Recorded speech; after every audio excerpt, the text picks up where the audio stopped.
Hello guys, എൻ്റെ ജീവിതത്തിൽ ആദ്യമായിട്ട് ചിക്കൻ റോളും കട്ട്ലറ്റ് ഉണ്ടാക്കിയ കഥയാണ് ഇന്നത്തേത്. എത്തങ്ങായി ഇറച്ചി മുറിച്ചണ പോലെയാണ് ബ്രെഡ് മുറിക്കണേ എന്ന് ചോദിക്കാൻ നിൽക്കേണ്ട, അറിയാത്തതുകൊണ്ടാണ്, ശരിയായിക്കോളും. അങ്ങനെ ആദ്യമായിട്ട് ബ്രെഡിന്റെ 4 സൈഡിലുള്ള കാപ്പി സാധനവും നടുവിലുള്ള വെള്ള സാധനവും രണ്ടാക്കി മാറ്റി വെച്ച്, കാപ്പി സാധനം എടുത്ത് മിക്സിയിലിട്ട് പൊടിച്ച് വെള്ള സാധനം എടുത്ത് അതിൽ വെള്ളമാക്കി നീട്ടിപ്പരത്തി മസാലയും കുത്തി തിരികെ ഈ കോലത്തിലാക്കി. പിന്നീട് നമ്മൾ നേരത്തെ എടുത്ത് വെച്ചിട്ടുള്ള ബ്രെഡിന്റെ കാപ്പിപ്പൊടിയിൽ മുക്കി അവസാനം ഒരു ചിക്കൻ റോളിന്റെ ഏകദേശം ഒരു കോലത്തിലേക്ക് നമ്മൾ മാറ്റിയിട്ടുണ്ട്.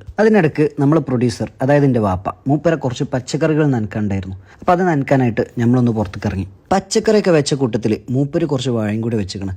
മിക്കവാറും ഇന്നൊക്കെ ആലോചിച്ചിട്ടാകും അത് വെച്ചിട്ടുണ്ടാവുക. കാരണം എന്തെങ്കിലുമൊക്കെ ഉപകാരം ഉണ്ടാവുമല്ലോ, വല്ല പഴോ ഇണ്ണിത്തണ്ടോ ഇനി ഒന്നുമില്ലെങ്കിൽ ആ ഇല വെട്ടിയാണ്ട് 4 കട്ടിപ്പത്തിരിയെങ്കിലും ഉണ്ടാക്കാമല്ലോ. അങ്ങനെ പച്ചക്കറി നനക്കലൊക്കെ കഴിഞ്ഞപ്പോൾ നമ്മുടെ സാധനങ്ങൾ പൊരിക്കാനുള്ള ടൈം ആയിട്ടുണ്ടായിരുന്നു. ഇന്നൊരു കാര്യം മനസ്സിലായി, പെട്ടെന്നിട്ടാൽ ചിക്കൻ റോൾ പൊട്ടും ചെയ്യും, അടുത്ത് കൊണ്ടുപോയിട്ടാൽ കൈ പൊള്ളും ചെയ്യും. ഇതിൻ്റെയൊക്കെ നടുവിൽ നിന്നിട്ട് കളിക്കണം. അങ്ങനെ കുറച്ച് നേരത്തെ മല്ലിക്കെട്ടിന് ശേഷം സംഭവം ഏകദേശം സെറ്റ് ആയിക്കണം. ആദ്യമായിട്ട് ഉണ്ടാക്കിയതുകൊണ്ടാണെന്ന് അറിയില്ല, സംഭവം നല്ല ടേസ്റ്റ് ഉണ്ട്. അപ്പോൾ ഓക്കെ, ബൈ.